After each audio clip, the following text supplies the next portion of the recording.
Olá, pessoal, bem-vindos! Vamos mergulhar num assunto fascinante. Já pararam para pensar como uma instrução lá no fundo do gene se transforma no funcionamento complexo de um animal?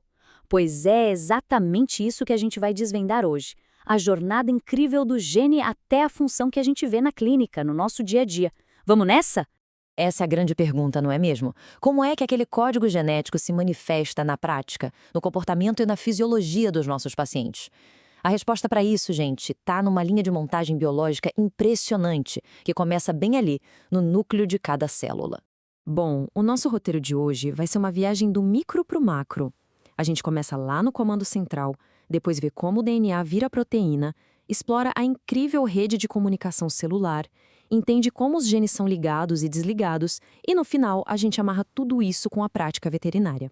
Então vamos lá. Chegamos no comando central, o núcleo. Pensem nele não só como um compartimento, mas como a verdadeira sala de controle por trás de absolutamente toda a operação da célula. E é aqui dentro do núcleo que a gente encontra o DNA, o projeto mestre da vida. Os genes que estão nele ditam como vai ser cada proteína, desde aquelas que dão estrutura para a célula, até as enzimas que fazem as reações químicas acontecerem.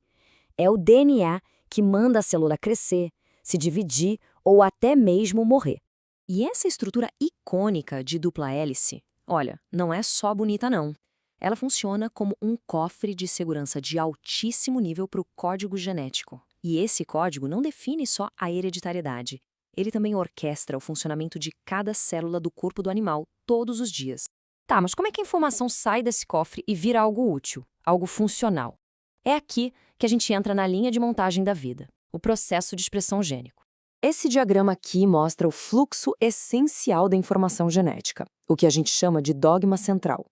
A informação vai do DNA para uma molécula de RNA, isso é a transcrição, e do RNA para a proteína, a tradução. Reparem bem como o DNA original fica lá protegidinho no núcleo, enquanto uma cópia funcional, que é o RNA, viaja para fazer o trabalho no citoplasma.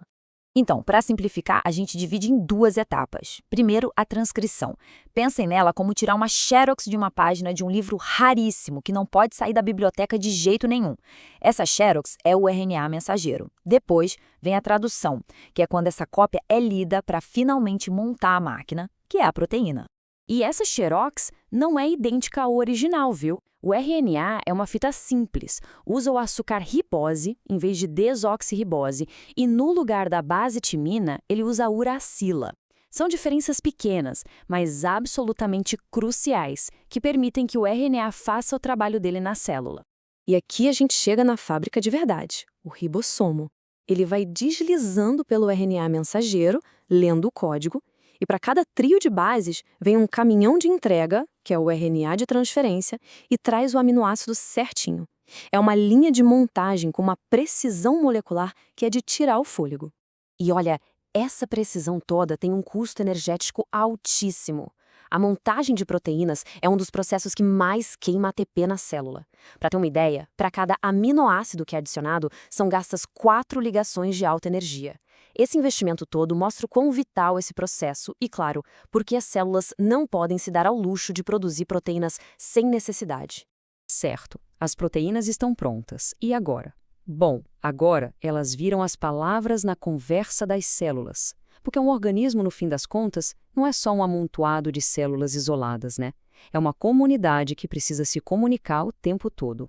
Essa analogia com a máquina de Ruby-Goldberg é simplesmente perfeita. A sinalização celular raramente é uma coisa só.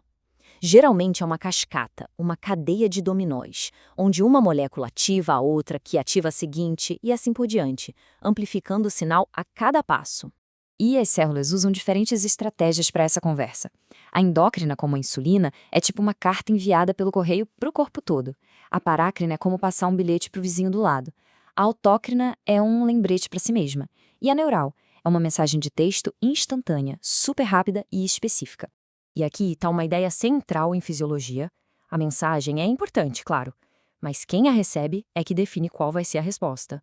Pensem na acetilcolina, por exemplo. Ela faz o músculo esquelético contrair, mas lá no coração ela desacelera os batimentos. A molécula é a mesma, o que muda são os receptores e as respostas que eles disparam em cada tipo de célula. Quando um sinal externo chega na superfície da célula, ele precisa ser transmitido para o interior, certo? É aí que entram os chamados segundos mensageiros.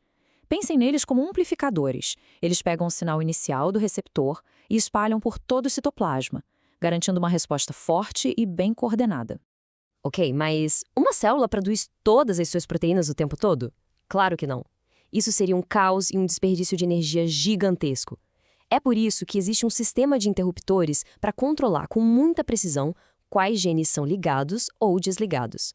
Esse controle fino é feito por proteínas chamadas fatores de transcrição.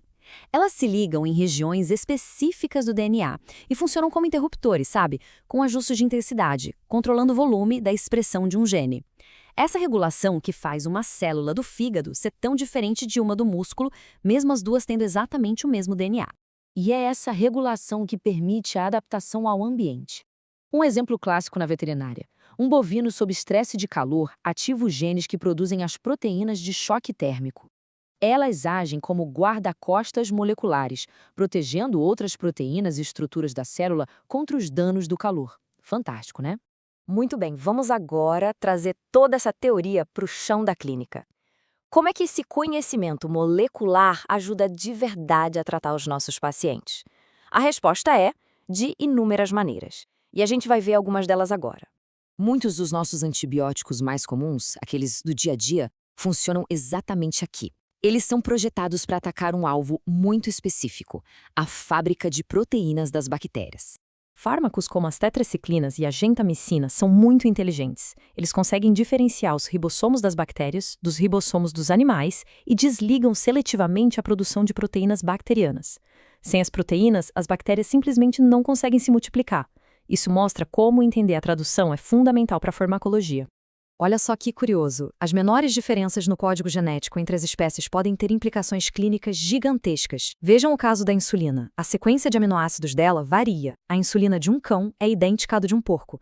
Já a de um gato é mais parecida com a de um boi. Essa pequena diferença genética dita diretamente qual tipo de insulina vai ser mais eficaz para tratar o diabetes em cães e gatos.